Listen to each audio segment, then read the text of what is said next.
আজকে মুডটা অনেক বেশি খারাপ ছিল, এর জন্য কোনো ভিডিও আপলোড করি নাই। ভাবছি যে আপলোড করব না, তো হঠাৎ করে মনে আসলো যে আল্লাহ তাআলা তার বান্দাদেরকে ভালোবাসেন। সো এটা ভাইবা হচ্ছে আমার মনটা আবার ভালো হয়ে গেল। সো আমার মুডটাকে আরো ভালো করার জন্য হচ্ছে আমার পার্সেল গুলো চলে আসলো। এগুলো হচ্ছে আমি অর্ডার করছিলাম। এগুলো হচ্ছে পারফিউম। পারফিউম আমার অনেক বেশি পছন্দের একটা জিনিস। ছোটবেলা থেকে এর প্রতি আমার একটু অবসেশন একটু বেশি কাজ করে। সো এগুলো হচ্ছে ডিওলের পারফিউম। মালয়েশিয়াতে এটা খুবই ভাইরাল একটা ব্র্যান্ড বলা যায়। খুবই ভালো ওদের যে স্মেল, ওদের পারফিউমের যে স্মেল গুলো খুবই সুন্দর হয় এবং অনেক লং লাস্টিং হয়। সো আমি হচ্ছে দুইটা অর্ডার করছিলাম। সো আমার কাছে পিঙ্কিশটা খুব বেশি ভালো লাগছে। জাস্ট বলে না যে আই ক্যাচিং একটা জিনিস। এটা হচ্ছে আমার সেকেন্ড পারফিউম। এটাও ভালো, এটাও খুব সুন্দর। সো ওদের প্রতিটা পারফিউম খুবই সুন্দর হয়। আমি আগে হচ্ছে ওদের অনেক পারফিউম ব্যবহার করছি। সো এটা নিয়ে হচ্ছে আমার third or fourth time. So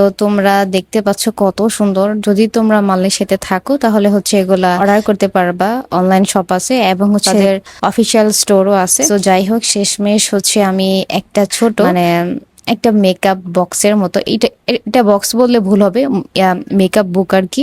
আমার মেয়ের জন্য এটা আমি নিছি, কারণ হচ্ছে সত্যি কথা বলতে আমি মেকআপ ব্যবহার করি না, একদমই ব্যবহার করি না। আমি হচ্ছে লাস্ট রমজান মাসে হচ্ছে ঈদের দিন একদিন মেকআপ করছিলাম, বাট আমার মেয়ে খুব পছন্দ করে, যেহেতু এখন বাচ্চা মানুষ, মেয়েদের এমন একটু একটু শখ থাকেই ছোট বয়সে।